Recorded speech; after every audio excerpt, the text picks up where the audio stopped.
Saya cinta yang saya muliakan guru kita Al-Habib Ali Zainal Abidin Al-Aidrus, Al-Habib Abdul Rahman Al-Gadri, beserta seluruh para habaib yang lain, para kiai, para asatidz, Al-Habib Yusuf bin Syekh, para aparat pemerintah, para tokoh masyarakat, wabil khusus hadirin hadirat, bapak-bapak, ibu-ibu, khususnya para pemuda-pemudi sekalian, umat baginda Nabi besar Muhammad yang selalu dimuliakan oleh Allah Subhanahu wa taala. Saudara-saudara sekalian yang dimuliakan oleh Allah, qala Rasul sallallahu alaihi wasallam, hubbul watan minal iman.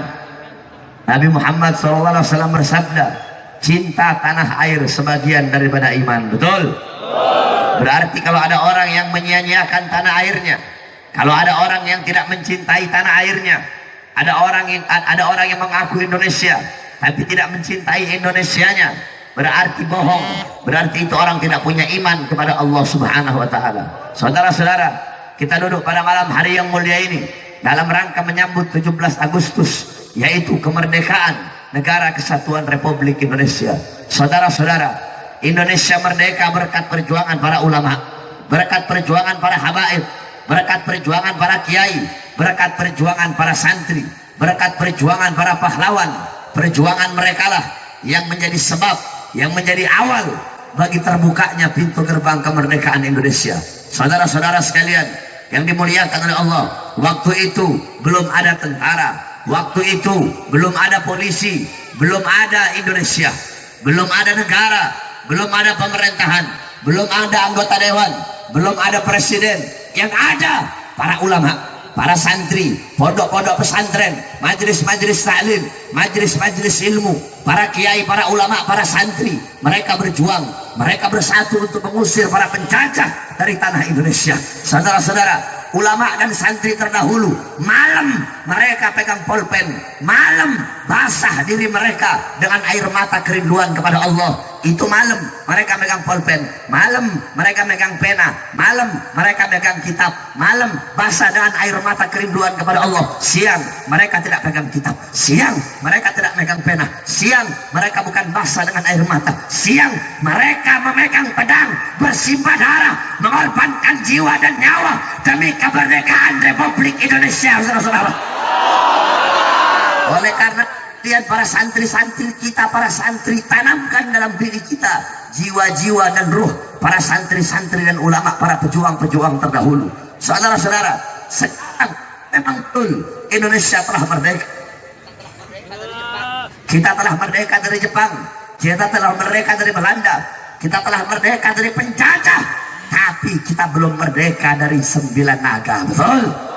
Kita masih dijajah ekonominya. Kita belum merdeka dari para koruptor, belum merdeka dari para pemerintah kotor, belum merdeka dari para pejabat yang zalim. Kita telah merdeka dari penjajah Jepang, kita telah merdeka dari Belanda, tapi kita belum merdeka dari maksiat, belum merdeka dari mungkarat, belum merdeka dari dhalalat, belum merdeka dari sayyiat. Oleh karenanya saudara-saudara sekalian yang dimuliakan oleh Allah, khususnya para pemuda-pemudi Indonesia, berjuanglah engkau untuk bangsa, berjuanglah engkau untuk Indonesia, berjuanglah engkau untuk merah putih. Syubbanul yum rijalul ghad, pemuda masa kini adalah pemimpin masa depan.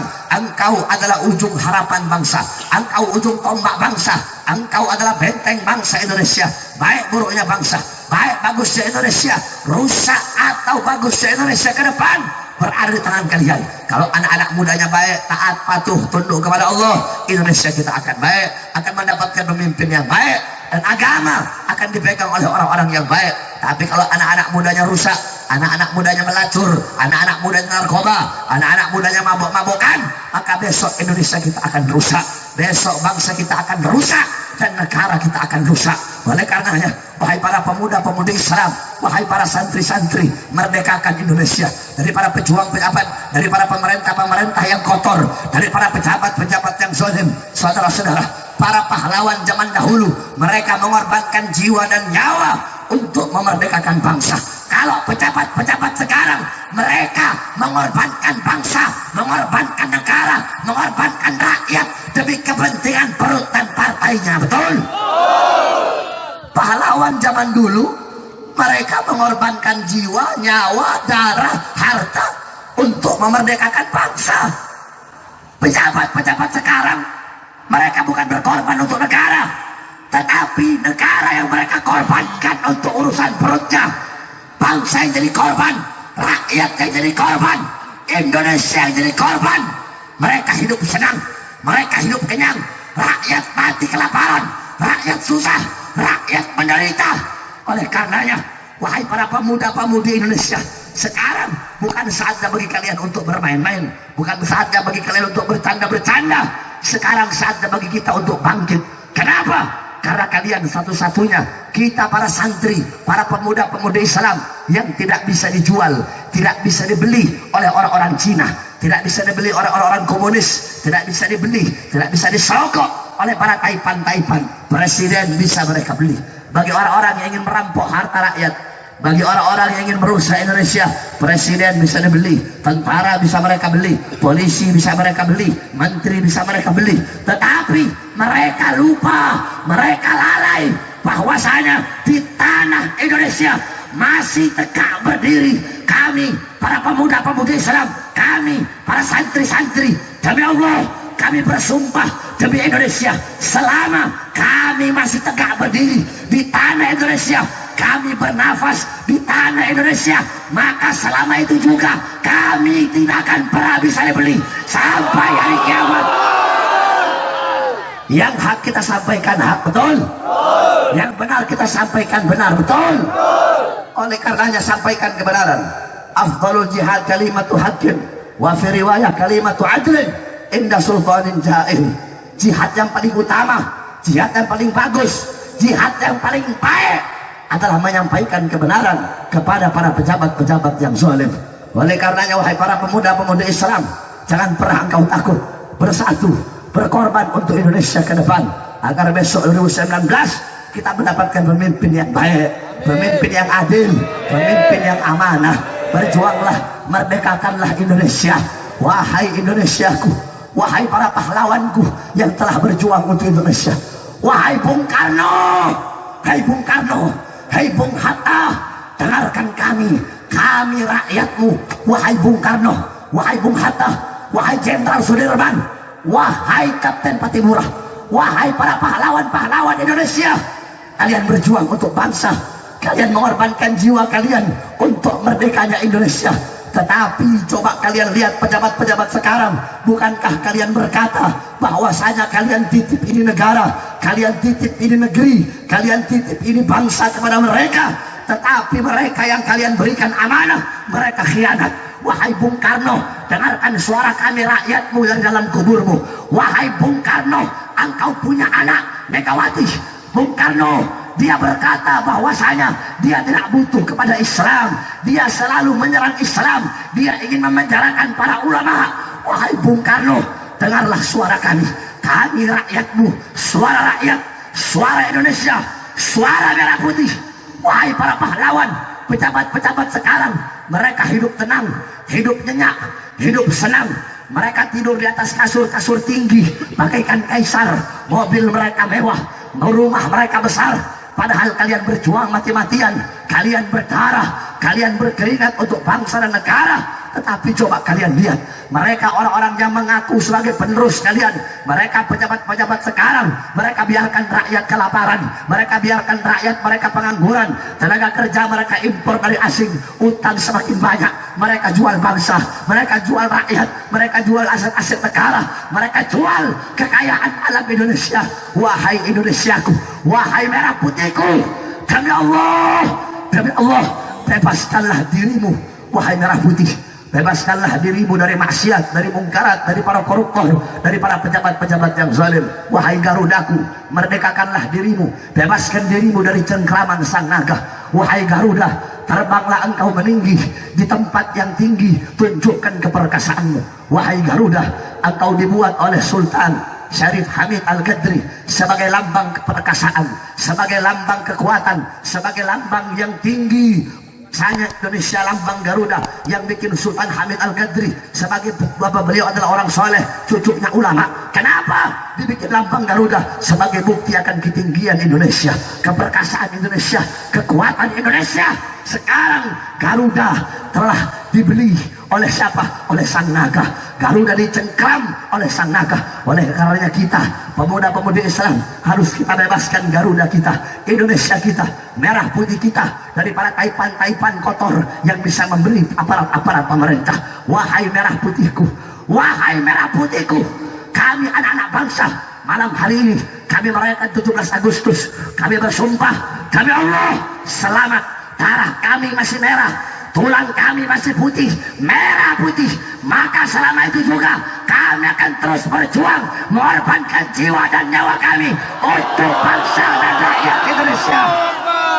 Saya tanya semua pemuda-pemudi Islam yang hadir di sini, siap hancur demi Indonesia? Jawab yang keras, siap hancur demi Indonesia? Siap binasa demi Indonesia? Siap susah asal bangsa senang? Siap susah asal bangsa senang? Siap jatuh miskin asal bangsa kaya? Siap jatuh miskin asal bangsa kaya? Siap mati asal bangsa hidup? Siap berdarah? Siap hancur? Siap berkorban? Allahu Akbar! Allahu Akbar! Indonesia merdeka! Merdeka! Merdeka! Merdeka! Seperti inilah cara mengenang jasa pahlawan. Seperti inilah cara merayakan bersyukur dengan hari kemerdekaan. Ini banyak orang-orang sekarang mengenang jasa pahlawan gini doang. Baca Fatihah, tahlil, bacain Yasin, Al-Fatihah ila ruh Jenderal Sudirman, Siril Fatihah. Begitu mengenang jasa pahlawan, bukan gini dong. Oleh karenanya saudara-saudara, ini Indonesia merdeka karena para ulama, betul? Bahkan sampai bendera merah putih. Kenapa sampai sekarang kalau 17 Agustus bendera merah putih dipajang di depan rumah? Kenapa? Pertama kali itu adalah Al-Habib Ali bin Abdullah Al-Habsyi Kuitang. Habib Ali bilang sama muridnya, lihat, Soekarno telah memproklamirkan kemerdekaan Indonesia. Coba lihat benderanya warna apa? Merah putih, bet. Maka Habib Ali Kuitang berkata, sebarkan kepada seluruh masyarakat Jakarta untuk mengibarkan bendera merah putih di depan rumahnya masing-masing. Guru Mansur Tambora, beliau kibarkan bendera merah putih. Beliau ulama sepuh zaman dulu, keberaniannya luar biasa. Waktu Jepang menjajah Indonesia, ketika itu saudara-saudara, banyak dari para ulama ustadz kiai yang disuruh nyembah matahari. Semuanya nurut, kalau enggak bakal dibunuh. Tetapi ada 2 ulama disuruh nyembah matahari, tetap gak mau nyembah. Sampai-sampai 2 ulama ini ditaruh pedang samurai Jepang yang tajam di sini. Tetap mereka gak mau menyembah matahari. Siapa 2 orang itu? Habib Salim bin Ahmad bin Jindan dan Guru Mansur Tambora. Sampai-sampai dalam riwayat manaqibnya Habib Salim, ininya kegores karena ditaruh samurai di sini. Ayo sembah matahari. Tetap mereka tidak mau menyembah matahari. Habib Ali Kuitang memerintahkan agar semua orang rakyat Jakarta khususnya dan umumnya untuk mengibarkan bendera merah putih. Habib Ali bin Husain Al-Attas, beliau orang susah, ulama yang zuhud. Beliau kibarkan bendera merah putih. Cuma nggak punya bendera merah putih, beliau ambil sorbannya warna putih. Dicari-cari sorban merah nggak ada, adanya gordeng. Diambil tuh gorden merah, dijahit jadi merah putih, dikibarkan depan rumahnya. Habib Salim bin Jindan, depan rumah ditaruh merah putih.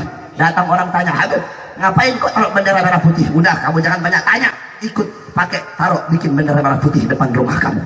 Begitu besar perjuangan mereka, begitu luar biasa pengorbanan mereka untuk bangsa dan rakyat Indonesia. Indonesia merdeka sebab mereka, sebab para ulama, sebab para santri.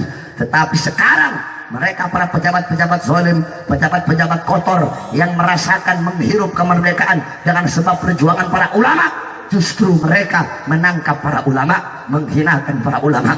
Oleh karenanya ini Indonesia negeri keramat. Di dalam perut Indonesia, ditanam dalam perut Indonesia banyak para wali-wali Allah yang terkubur dalam perut Indonesia. Makanya Indonesia, kalau ada yang mau hancurkan Indonesia, akan Allah hancurkan lebih dahulu.